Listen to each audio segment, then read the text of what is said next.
Sebelum sesi pleno keempat Partai Komunis China, desas-desus menyebar tentang berkurangnya kekuasaan Xi Jinping setelah sekutu dekatnya, Wakil Ketua Komisi Militer Pusat Hu Dong, ditangkap dan menghilang. Putra politikus dan ekonom China Liu Hu dilaporkan sedang diselidiki. Pada tanggal 6 April Financial Times melaporkan bahwa 7 sumber yang mengetahui penyelidikan tersebut mengungkapkan bahwa Liu Tianran sedang diselidiki atas korupsi keuangan. Penyelidikan telah berlangsung setidaknya selama 6 bulan dan Liu mungkin sudah ditahan. Liu Tianran mendirikan sebuah perusahaan investasi bernama Skews Capital pada tahun 2016. Salah satu sumber mengatakan bahwa pihak berwenang China awalnya menyelidiki hubungan Liu Tianran dengan rencana Ipoh An Group senilai 37 miliar dolar. Selama penyelidikan, pihak berwenang menemukan kasus korupsi lain yang tidak terkait dengan Ipoh, dan Sekretaris Jenderal PKC Xi Jinping dilaporkan telah menerima laporan mengenai tuduhan ini. Sebuah sumber mencatat bahwa Liu Hu, ayah Liu Tianran, menghadapi pembatasan ketat. Mereka yang mengetahui penyelidikan Liu Tianran percaya bahwa profil rendah Liha terkait dengan penyelidikan putranya. Liu Hu, yang dianggap sebagai salah satu sekutu terdekat dan penasihat ekonomi Xi Jinping, memimpin pihak China dalam negosiasi perdagangan AS-China. Liu Hu pensiun pada tahun 2023. Pada tanggal 7 April, pembawa acara TV Li Dao mengatakan bahwa berita ini signifikan. Apakah Liu Hu sendiri terlibat masih belum jelas, tetapi ini tentu saja pertanda buruk.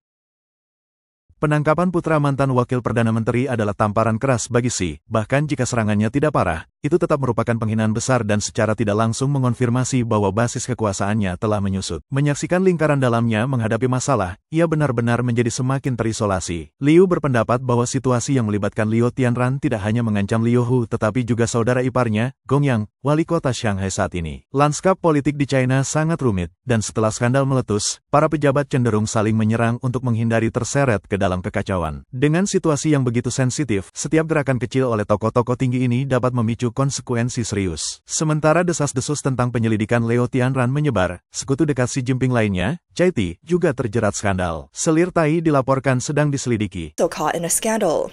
Cai Ti's mistress is reportedly under investigation. Pada tanggal 4 April, Komisi Pusat Inspeksi Disiplin PKC dan Komisi Pengawas Nasional melaporkan bahwa Fu Nangbi, Presiden Asosiasi Penari China, Lu Bin, mantan Sekretaris Partai dan Wakil Ketua Asosiasi, dan Willy, Wakil Direktur Kantor Pertukaran Seni Federasi Lingkaran Sastra dan Seni China, sedang diselidiki atas pelanggaran disiplin serius. Literary and art circles were under investigation for serious disciplinary violations. Desas-desus daring mengklaim bahwa Wei adalah selir Tai. Gosip itu lebih jauh menyarankan bahwa pihak berwenang menargetkan Tai Chi dan tokoh-tokoh lain termasuk Guang Xiaowong dari Kementerian Keamanan Publik dan perebutan kekuasaan militer yang sedang berlangsung. Lebih banyak sekutu dekat Xi Jinping dilaporkan menghadapi masalah setelah jatuhnya anggota Komisi Militer Hua. Dikatakan bahwa beberapa perwira tinggi lainnya termasuk Komandan Komando Teater Timur Ling Sangyang dan Komandan Pasukan Roket Wang Houbin telah diselidiki, dengan laporan ratusan jenderal di bawah pengawasan. Wang Houbin had been investigated, with reports of hundreds of generals under scrutiny. Pada tanggal 4 April, Berita Utama baru melaporkan bahwa Meya mengungkapkan nama hingga 80 perwira senior militer hanya dalam 24 jam. Hingga saat ini, hampir 100 jenderal telah terungkap, dengan lebih dari 1.300 perwira dari berbagai pangkat terlibat, termasuk beberapa anggota Komisi Inspeksi Disiplin. Beberapa pejabat senior militer telah disebutkan dalam penyelidikan termasuk Wakil Ketua Komisi Militer Pusat Hai Dong dan Jiang Sanming, Menteri Pertahanan Dong Jun, Komandan Teater Shenyang dari Teater Timur, Wang Haiyang dari Teater Barat, Wang Hoin dari Pasukan Roket, dan Wang Xiaoyin yang sebelumnya dari Komando Teater Selatan, Komandan Polisi Bersenjata Uning. And Wang Xiaobin, formerly of the Southern Theater Command, Commander of the Armed Police, Wang Chunning. Pejabat senior militer lainnya termasuk mantan Komisaris Politik Militer, mantan Komisaris Politik Angkatan Laut, mantan Menteri Logistik Jiao Kushu, beberapa jenderal aktif dan pensiunan termasuk dari Angkatan Laut Teater Timur. Korps Militer PKC terperangkap dalam pergolakan internal yang belum pernah terjadi sebelumnya dengan desas-desus bahwa Wakil Ketua Komisi Militer Wei Dong sedang diselidiki dan Komandan Teater Timur dicurigai membocorkan rencana Selat Taiwan. Pertempuran politik besar tampaknya sedang terjadi. Apa yang terjadi di sini? Apakah ini semua dipimpin oleh Xi Jinping sendiri atau orang lain yang menarik tali? Siapa yang benar-benar mengendalikan situasi PKC? Jawaban ini sangat penting untuk memahami masa depan China.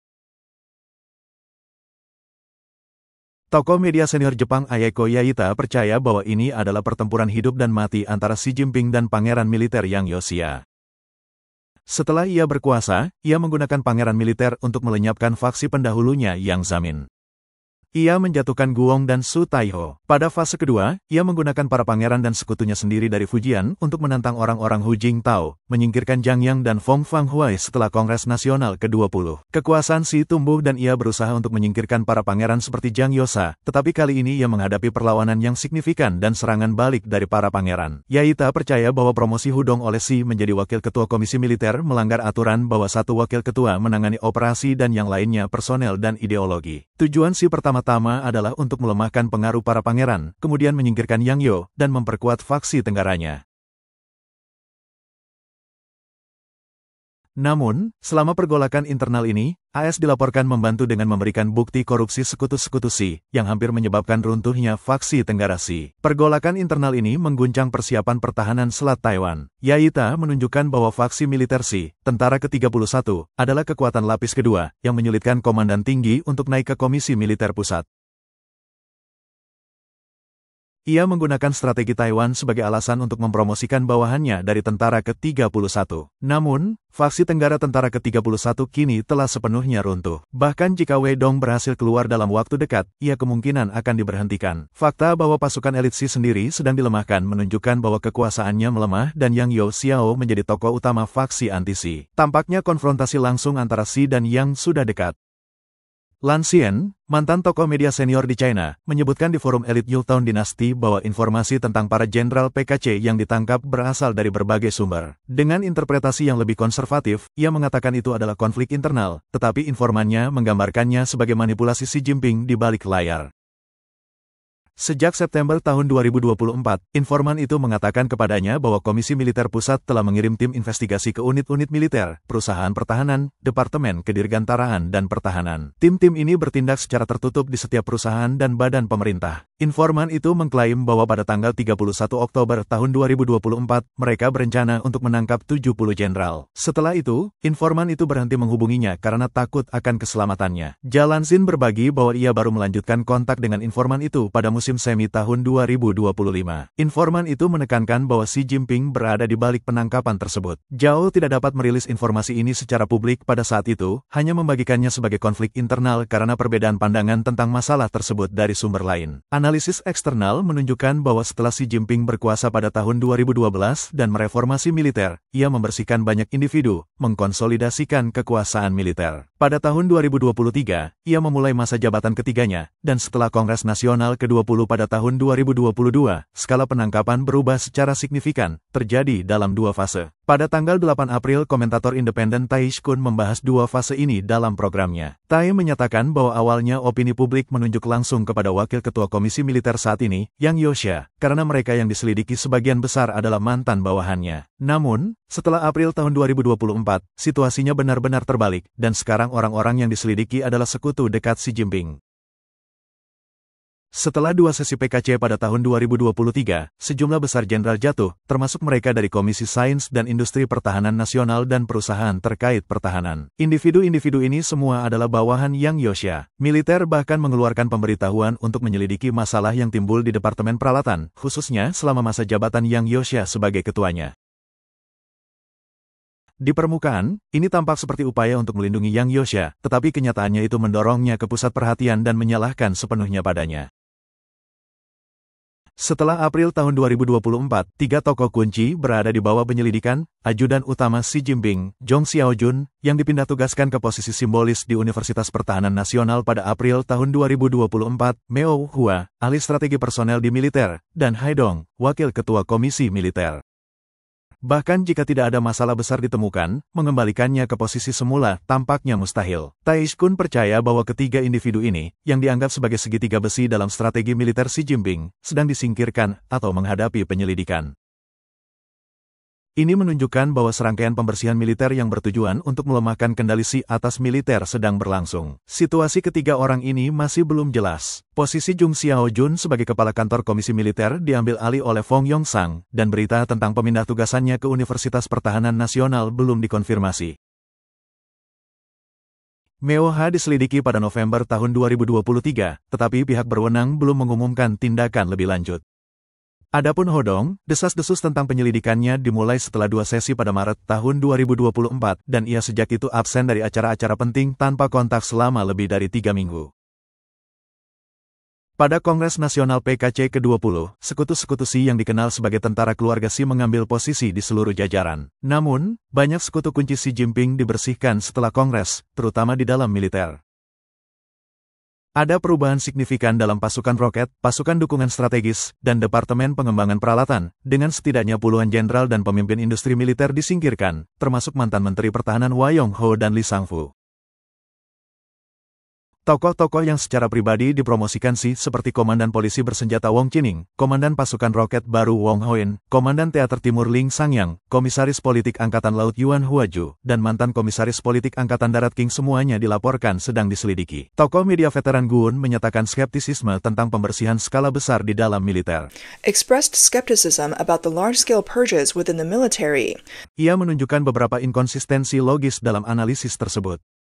Pertama, sebagian besar analisis eksternal berasumsi bahwa pejabat tinggi seperti Wei Dong dan Ling Sangyang memang telah dibersihkan. Namun, PKC belum mengonfirmasi hal ini, dan nama keduanya masih muncul di media pemerintah resmi. Mereka belum dicopot dari jabatannya.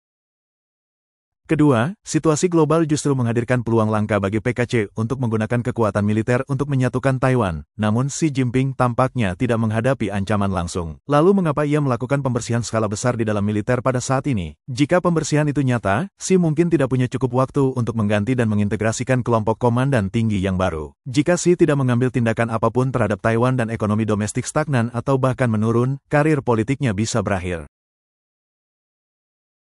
Secara keseluruhan, dari tahun ini hingga 2027, risiko perang di Selat Taiwan berada pada puncaknya. Dalam 2 tahun, tidak ada yang tahu apa yang mungkin terjadi. Amerika Serikat berpotensi menghidupkan kembali sektor manufakturnya, terutama manufaktur pintar, dan politik domestik mungkin mulai stabil. Aliansi juga mungkin mulai menguat, dan Eropa mungkin meningkatkan kesiapan militernya. Jendela peluang ini kemungkinan akan berangsur-angsur tertutup.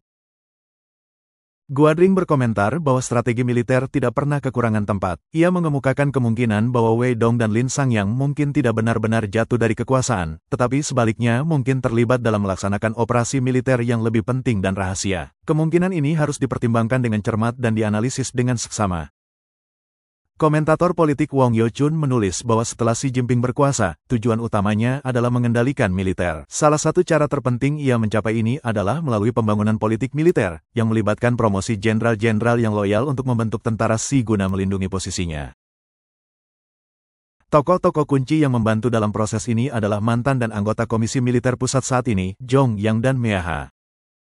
Namun, pada November tahun 2017, Yang, selama penyelidikan, bunuh diri. Setelah kematiannya, ia secara anumerta dikeluarkan dari partai dan militer, dan pangkat jenderalnya dicabut. Pada tanggal 28 November tahun 2024, juru bicara Kementerian Pertahanan Wu Chen mengumumkan bahwa Meo Hua, anggota Komisi Militer Pusat saat ini dan Kepala Departemen Pekerjaan Politik, sedang diselidiki atas pelanggaran disiplin serius.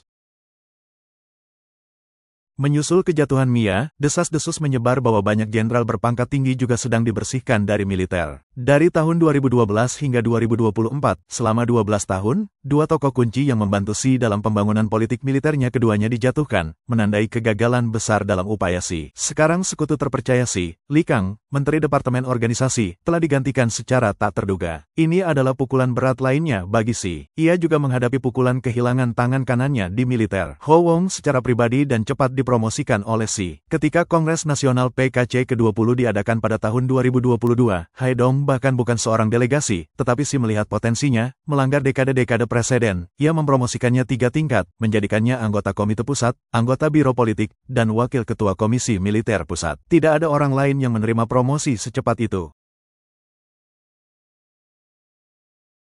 Wong Yoying menunjukkan bahwa sekarang Li Gang, kepala urusan personel PKC, telah dipindah tugaskan, akan lebih sulit bagi Xi untuk menunjuk orang-orangnya sendiri di masa depan. Sejak sesi pleno ketiga Komite Sentral PKC ke-20 pada Juli tahun 2024, kekuasaan Xi telah melemah secara signifikan, otoritasnya telah sangat berkurang, dan ia hampir tersingkir. South China Morning Post melaporkan pada tanggal 2 April mengutip sumber-sumber internal, bahwa Su Taiyong, 68 tahun, Kepala Departemen Front Persatuan, dipindah tugaskan untuk mengepalai Departemen Organisasi, sementara Li Gang, 60 tahun, mantan Kepala Departemen Organisasi, dipindahkan ke Departemen Front Persatuan. Komentator politik Yo Xiao percaya bahwa jika Li Gang memang telah kehilangan kekuasaannya, itu terkait erat dengan hilangnya kekuasaan Xi Jinping, dengan kedua situasi saling mempengaruhi.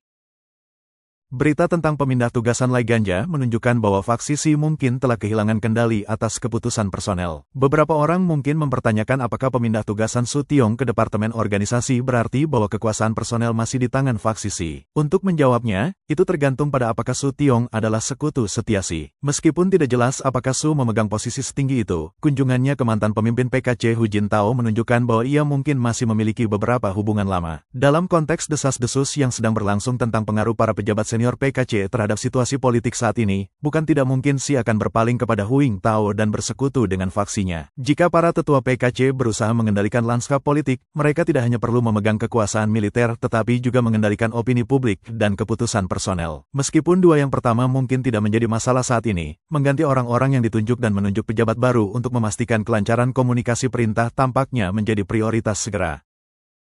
Adapun Li Gang, Zhou Xiaohui menunjukkan bahwa nasib politiknya terkait erat dengannya. Mungkin saja hasil yang mengejutkan dapat muncul pada sesi pleno keempat PKC dalam beberapa bulan mendatang. Dengan demikian, apakah sekutu militer Xi Jinping sedang dibersihkan, rekan dekat atau selirnya sedang diselidiki, atau keluarga mantan penasihat ekonominya menghadapi pengawasan, semuanya menunjuk pada pengaruh yang berangsur-angsur berkurang. Begitu kekuasaan militer lepas dari genggamannya, semua kelangsungan hidup politik menjadi tidak pasti. Dalam periode gejolak besar seperti itu, segala sesuatu mungkin terjadi.